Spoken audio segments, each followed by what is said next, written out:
कर रहा हूं, मेरी तनख्वाह में इजाफा नहीं होता और मेरी उसमें इजाफा होता है। PLFS सर्वे कहता है कि 42% से आज 45.6% नौजवान खेतों में काम कर रहे हैं। क्या मोदी सरकार जानती है कि नरेगा में फाइनेंशियल ईयर 22 में 8 महीने में 90 मिलियन लोग काम कर रहे हैं? क्या यह इकोनॉमी अच्छी है या इकोनॉमी की बर्बादी को बताता है? क्यों आपने अब तक 15 रियासतों को 4,700 करोड़ रुपये बकाया नहीं दिया मनरेगा?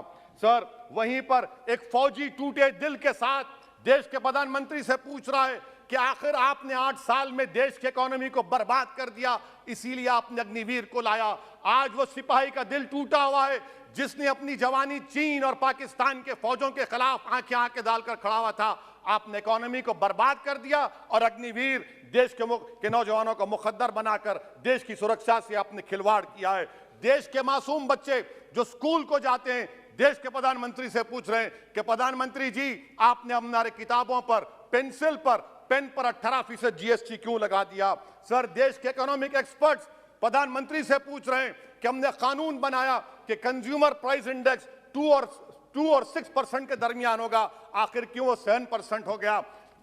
WPI 15% हो गया। सर, देश के 40 करोड़ गरीब से गरीब देश के प्रधानमंत्री को खुलकर जवाब दे रहे हैं और पैगाम पहुंचा रहे हैं कि इन्फ्लेशन करप्शन के बराबर है। वो 40 करोड़ गरीब देश के प्रधानमंत्री से कह रहे हैं कि आपकी सरकार में और UPA की सरकार में कोई फर्क नहीं है, इन्फ्लेशन उनकी नजर में करप्शन है। सर, देश के गरीब आदमी जो 95% FDs में डालते हैं, वो देश के प्रधानमंत्री से पूछ रहे हैं कि आपकी सरकार के गलत फैसलों से 7% इन्फ्लेशन की वजह से वो 3.5% पर एनम उनको लॉस हो रहा है।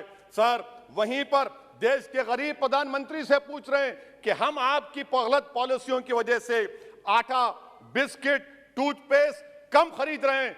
देश के वो लोग जो कर्जों पर घर और गाड़ी लिए थे, उनके 1% लोन इजाफा हो गया क्योंकि आपकी तरफ से गलत पॉलिसियों की वजह से RBI ने 0.9% बढ़ाया तो बैंक्स ने 1% बढ़ा दिया। इस देश का किसान मोदी सरकार से पूछ रहा है कि 31 पैसे के लिए मुझे state bank of India NOC नहीं देता है, मगर आपकी सरकार ने ऐसे बड़े बड़े डिफॉल्टरों को 1,45,240 करोड़ रुपए आपने राइट ऑफ कर दिए बैड लोन के लिए।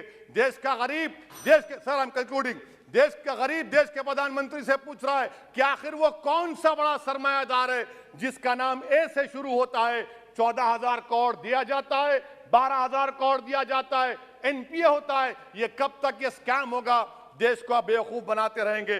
Sir, FD rates 0.1% risen, but banks is making 0.8, 0.8%. What is this? And in conclusion, sir, मैं खत्म करने से पहले याद दिलाना चाहता हूं कि हमारे फाइनेंस मिनिस्टर ने किसी एक बजट स्पीच में एक शेर पढ़ा था, यकीन हो तो कोई रास्ता निकलता है, हवा की ओट भी लेकर चिराग जलता है। मैं कहना चाहूंगा कि फाइनेंस मिनिस्टर साहिबा, आपने गरीबों के चिराग को गुल कर दिया, आपने दौलतमंदों की हवा में इजाफा कर दिया, आपने गरीबों के रास्ते पूरे बंद कर दिए। और शायर ने सही कहा था देश के प्रधानमंत्री के बारे में कि जो कहता था तारे तोड़कर लाऊंगा, जो कहता था तारे तोड़कर लाऊंगा, उसने आसमान ही गिरा दिया मुझ पर। सर, ये इनकी पॉलिसी है। सर, कंक्लूड कर रहा हूं, ये इनकी पॉलिसी। सर, खत्म करें। ये मोदी सरकार की पॉलिसी है। देख लीजिए सर, सिर्फ 50 MP बैठे, इनको प्राइस राइज से मतलब नहीं है, मगर देश की जनता का आक्रोश समझिए, गुस्सा समझिए। आपको समझना पड़ेगा, आज गरीब मायूस है सरकार से। Thank you sir. Honorable member Sri